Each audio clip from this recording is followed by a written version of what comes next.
অবশেষে নবম pay scale কার্যকরের আদালতের নির্দেশ প্রদান করা হয়েছে। বেতন সর্বনিম্ন 25,000 টাকা পর্যন্ত রাখা হয়েছে এবং কর্মকর্তাদের জন্য সর্বোচ্চ মূলত প্রথম গ্রেডে 1,25,000 টাকা পর্যন্ত দেওয়া হবে। এই বিষয়ে একটি গুরুত্বপূর্ণ প্রতিবেদন প্রকাশিত হয়েছে। বিস্তারিত আলোচনা করার শুরুতে এখনও যারা আমাদের এই চ্যানেলের নতুন সদস্য আছেন তারা সাবস্ক্রাইব করে পাশে থাকা বেল আইকনটি অল করে দিন। বাংলাদেশের সরকারি চাকরিজীবীদের জন্য বহুল প্রতীক্ষিত নবম পে স্কেল কার্যকরের প্রক্রিয়া নতুন মোড় নিয়েছে। দেশের সর্বোচ্চ আদালত এক গুরুত্বপূর্ণ দিক নির্দেশনা জানিয়েছে। পে কমিশনকে অবশ্যই আগামী 29 আগস্টের মধ্যে নতুন বেতন কাঠামোর খসড়া প্রতিবেদন জমা দিতে হবে। দীর্ঘদিন ধরে সরকারি কর্মকর্তা কর্মচারীরা ন্যায্য বেতন বৃদ্ধির প্রত্যাশায় ছিলেন, আর আদালতের এই নির্দেশ তাদের সেই প্রত্যাশা পূরণের পথকে সুগম করে তুলছে।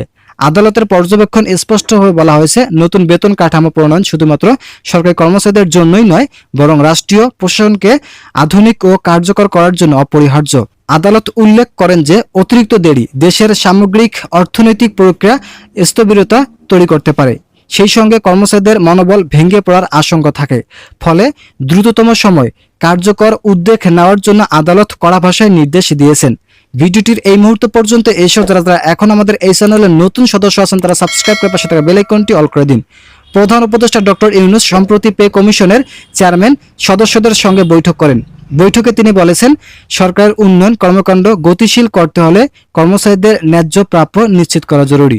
এই প্রেক্ষাপটে আদালতের নির্দেশকে তিনি সময়োপযোগী বলে উল্লেখ করেন। অর্থ মন্ত্রণালয় ও জনপ্রশাসন মন্ত্রণালয়ের কর্মকর্তারা জানাচ্ছেন, খসড়া প্রতিবেদন প্রস্তুতির কাজ প্রায় শেষ পর্যায়ে।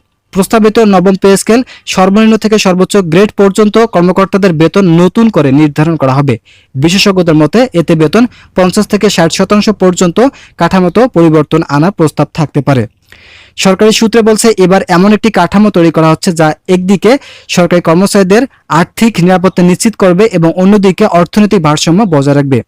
এদিকে সরকারি চাকরিজীবী সংগঠনগুলো আদালতের নির্দেশকে স্বাগত জানিয়েছে। সংগঠনের নেতারা বলেছেন, বছরের পর বছর ধরে কর্মচারীরা নতুন বেতন কাঠামোর জন্য আন্দোলন ও দাবি জানিয়েছিলেন। অবশেষে আদালতের হস্তক্ষেপ বিষয়টি আরও স্পষ্ট দিক নির্দেশনা পাওয়া গেল। তারা আশা প্রকাশ করেছে, এবার আর দেরি হবে না, বরং দ্রুত গেজেট প্রকাশের মাধ্যমে নতুন কাঠামো কার্যকর করা হবে। অর্থনীতিবিদরা এই বিষয়ে গুরুত্বপূর্ণ তথ্য প্রকাশ করেছেন। এই বিষয়ে আলোচনা করার শুরুতে আমি আপনাদের কাছে আবারও বিনীতভাবে রিকোয়েস্ট করতেছি, আপনারা অবশ্যই চ্যানেলটি সাবস্ক্রাইব করে ভিডিওটি কন্টিনিউ করুন। অর্থনীতিবিদরা পরামর্শ দিয়েছেন, তাদের মতে একসঙ্গে বিপুল অঙ্কের টাকা বৃদ্ধি রাজস্ব ব্যবস্থার চাপ সৃষ্টি করতে পারে। তবে একই সঙ্গে তারা একমত প্রকাশ করেছেন যে কর্মচারীদের প্রাপ্য ন্যায্য বেতন ও ভাতা না দিলে কর্মক্ষমতা হ্রাস পাবে এবং প্রশাসনিক কার্যক্রমে স্থবিরতা দেখা দিতে পারে। তাই ভারসাম্যপূর্ণ পদক্ষেপ গ্রহণ করা জরুরি। রাজনৈতিক বিশ্লেষকরা বলেছেন, নতুন পে স্কেল কেবল সরকারি চাকরিজীবীদের মধ্যেই সীমাবদ্ধ থাকবে না, বরং দেশের সামগ্রিক অর্থনীতিতেও এর প্রভাব পড়বে। বাজার ব্যবস্থায় পণ্যের দাম বৃদ্ধি সামলানো এবং সাধারণ মানুষের জীবনযাত্রার উপর এর প্রভাব ইতিমধ্যেই আলোচনা শুরু হয়েছে। অবশেষে জানা যায়, আদালতের এই নির্দেশনার ফলে নবম পে স্কেল বাস্তবায়নের প্রক্রিয়া নতুন গতি পেয়েছে। এখন সবার দৃষ্টি থাকবে আগামী 29 আগস্টের দিকে, যেদিন পে কমিশনের খসড়া প্রতিবেদন জমা দেওয়া হবে। তো ইতিমধ্যে এই বিষয়ে একটি প্রতিবেদন প্রকাশিত হয়েছিল। আজকের এই ভিডিওটিতে আমি এই বিষয়ে বিস্তারিত আলোচনা করলাম। আশা করি ভিডিওটি থেকে অনেক উপকার পেয়েছেন।